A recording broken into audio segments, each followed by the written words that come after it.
पांडवों का राज्य लौटाने का आग्रह और दोनों पक्षों की कृष्ण से सहायता की मांग। राजा सुशर्मा तथा कौरवों को रणभूमि से भगा देने के बाद पांडवों ने स्वयं को सार्वजनिक रूप से प्रकट कर दिया।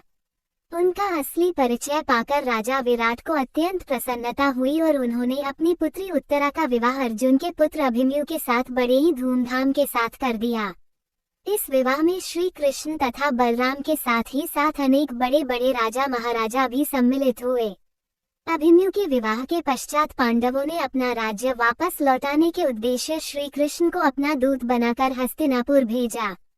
धृतराष्ट्र के राजसभा में यथोचित सत्कार और आसन पाने के बाद श्री कृष्ण बोले, हे राजन, पांडवों ने यहाँ उपस्थित सभी गुरुजनों को प्रणाम भेजते हुए कहलाया है कि हमने पूर्व किए करार के अनुसार 12 वर्ष का वनवास तथा 1 वर्ष का अज्ञातवास पूरा कर लिया है। अब आप हमें दिए वचन के अनुसार हमारा आधा राज्य लौटा दीजिए।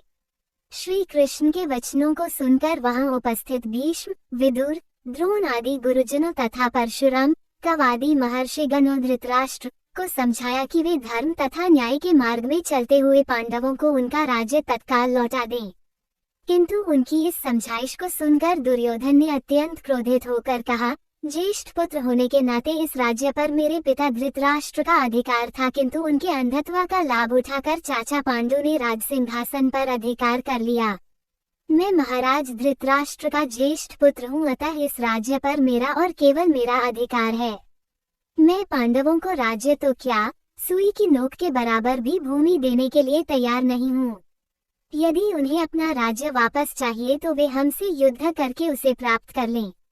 उपस्थित समस्त जनों के बारंबार समझाने के बाद भी दुर्योधन अपनी बात पर अडिग रहा और श्री कृष्ण वापस पांडवों के पास चले आए और दोनों पक्षों में युद्ध की तैयारी होने लगी। पांडवों को राज्य न देने के अपने निश्चय पर दुर्योधन के अड़ जाने के कारण दोनों पक्ष में मध्य युद्ध निश्चित हो गया तथा दोनों ही पक्ष अपने लिए सहायता जुटाने में लग गए। एक दिन दुर्योधन श्री कृष्ण से भावी युद्ध के लिए सहायता प्राप्त करने हेतु द्वारिकापुरी जा पहुंचा। जब वह पहुंचा उस समय श्री कृष्ण निद्रामग्न थे, अतः वह उनके सिरहाने जा बैठा। इसके कुछ ही देर पश्चात पांडतनय और अर्जुन भी इसी कार्य से उनके पास पहुंचे और उन्हें सोया देखकर उनके पैताने बैठ गए।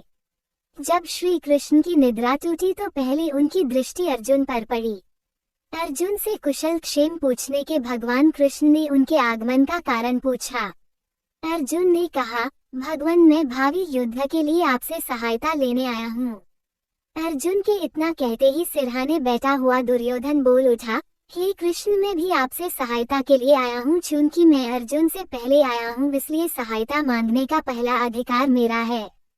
दुर्योधन के वचन सुनकर भगवान कृष्ण ने घूमकर ने दुर्योधन को देखा और कहा, हे दुर्योधन, मेरी दृष्टि अर्जुन पर पहले पड़ी है और तुम कहते हो कि तुम पहले आए हो, अतः मुझे तुम दोनों की ही सहायता करनी पड़ेगी।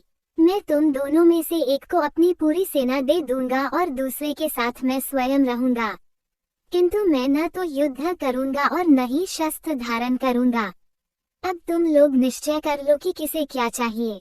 अर्जुन ने श्री कृष्ण को अपने साथ रखने की इच्छा प्रकट की, जिससे दुर्योधन प्रसन्न हो गया, क्योंकि वह तो श्री कृष्ण की विशाल सेना लेने के लिए ही आया था। इस प्रकार श्री कृष्ण ने भावी युद्ध के लिए दुर्योधन को अपनी सेना दे दी और स्वयं पांडवों के साथ हो गए।